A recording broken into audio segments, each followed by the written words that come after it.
NATO's Supreme Allied Commander, General Philip Breedlove, who I've had the opportunity to talk to a number of times, testified to the Senate Armed Services Committee about how he views the threats facing us today and what the most serious threats are to the United States.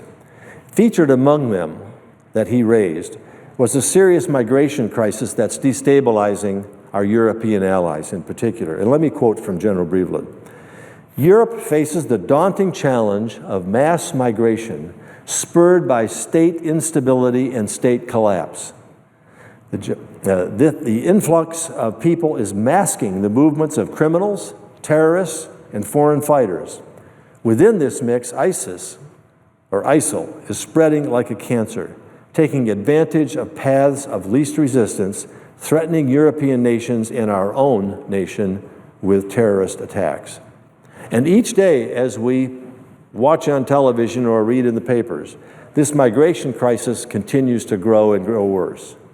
Efforts by the European Union to stem the tide have failed to even slow down the flow of refugees and migrants. So these repeated failures, now moving into its second year, are threatening to break the European Union apart, as each member country now resorts to a, quote, fortress Europe mentality enforced by national means. And these include new razor wire barriers along external and internal EU borders. They encourage divergent national policies on refugee admissions that make almost a mockery of the EU policy consensus or even common efforts. The EU Agreement on Common Borders, described as the Schengen Agreement of 1985, has been considered the bedrock of European unity. If this fundamental agreement is crushed by the unsupportable weight of thousands, hundreds of thousands of desperate migrants, how can the European Union itself be saved? That's the question. Many of our European friends are asking that question. I was recently in Munich at a security conference where representatives from all the European nations were there.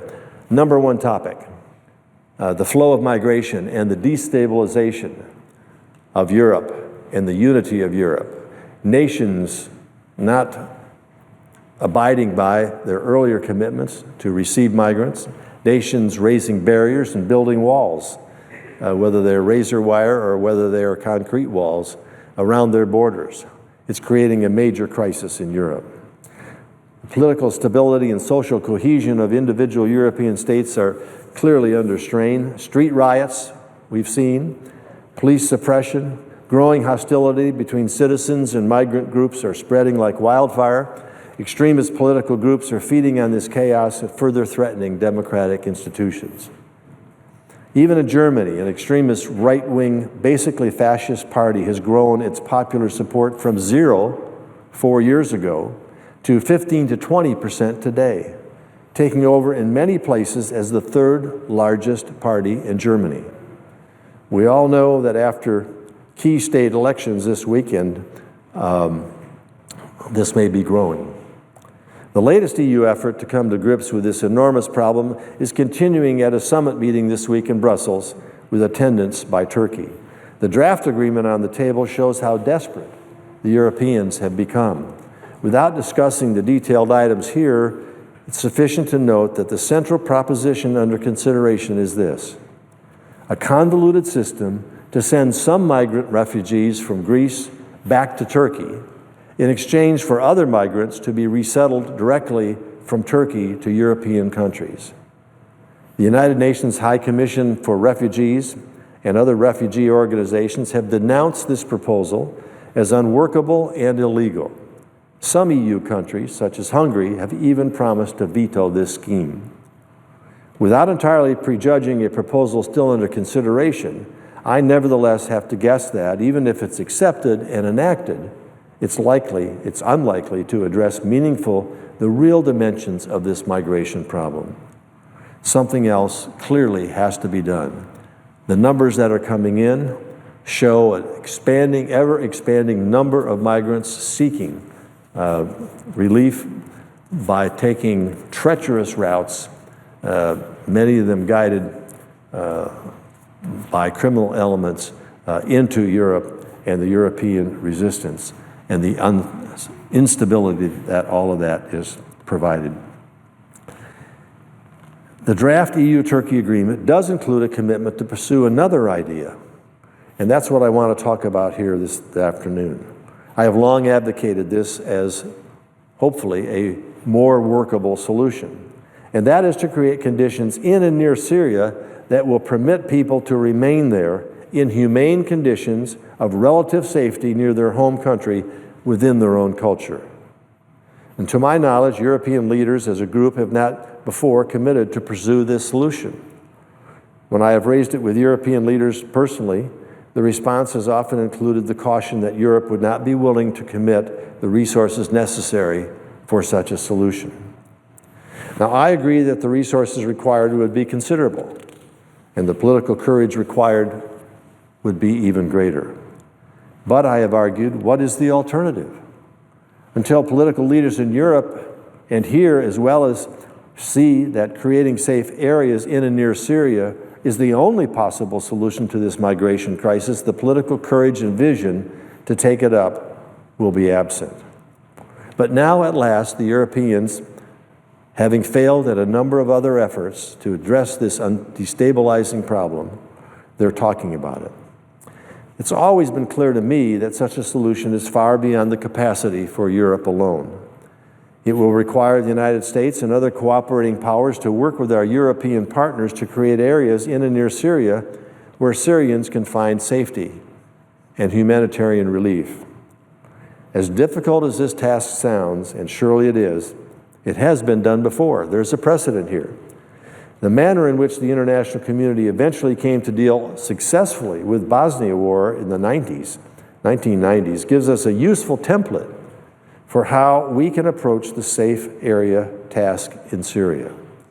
That template, derived from our Bosnia experience, includes two essential components: the United Nations Security Council and NATO, North Atlantic Treaty Organization. First, we're going to have a clear mandate from the UN Security Council creating UN-designated safe areas. And secondly, the United Nations Security Council would have to create a new UN protective force. UNPROFOR is the term that was used in the Balkans. In the Balkan example, that force was comprised of 40,000 troops from 42 contributing countries. In Syria, I would suggest that such a force would include most NATO countries and especially neighboring Islamic countries. Russia also should be pressed to participate. NATO could take on primary planning and organization tasks. When I've discussed this proposal with Europeans, the first response has been that no one is willing to put troops in the field to fight this war. It's important to emphasize that this UNPROFOR would not be in Syria to fight the war. Rather, it would exist to protect the designated safe areas. The force would have policing functions intended to protect and secure the borders and keep radical elements out or under control. And that was the model that was put in place in the Balkans. It succeeded. There were some glitches, there were some problems, but it succeeded. Third, it's obvious that safe areas in Syria would require rigidly enforced no-fly zones authorized by the UNSC. Mr. President, having presided in a number of times, when the clerk turns and discusses the time frame, I might ask, am I under a time limitation? And if not, I would like to ask unanimous consent to extend that for just a few moments. Without objection. Mr. President, as I said, it's obvious that safe areas in Syria would require rigidly enforced no-fly zones authorized by the United Nations Security Council. I suggested that with its planning and leadership capabilities and massive resources, NATO should take on that job as it did in the Balkans. In this role, too, NATO must work creatively to bring the regional powers in a broad coordinated effort under NATO leadership. And fourth, as in Bosnia, the UN must mobilize a massive relief effort within Syria, led by the UNHCR and similar humanitarian organizations.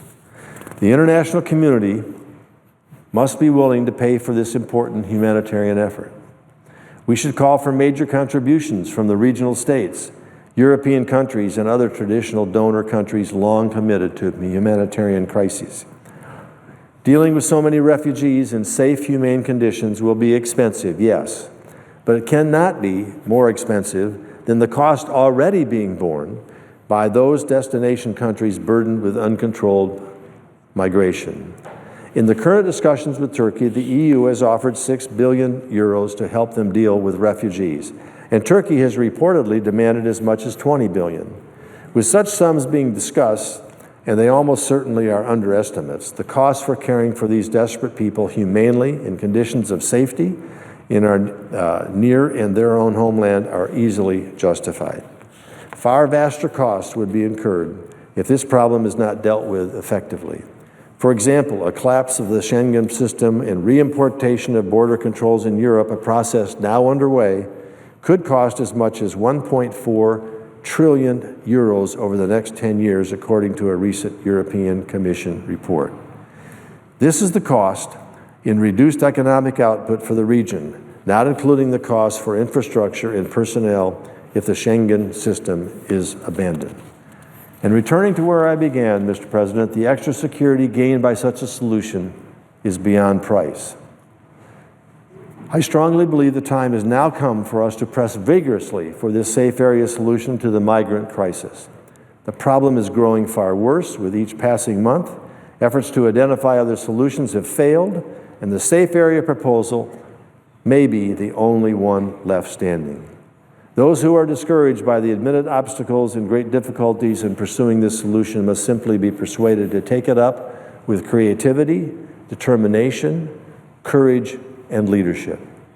I've discussed this proposal directly with Vice President Biden, Secretary of State Kerry, Supreme Allied Commander and NATO Commander General Breedlove, and senior European leaders.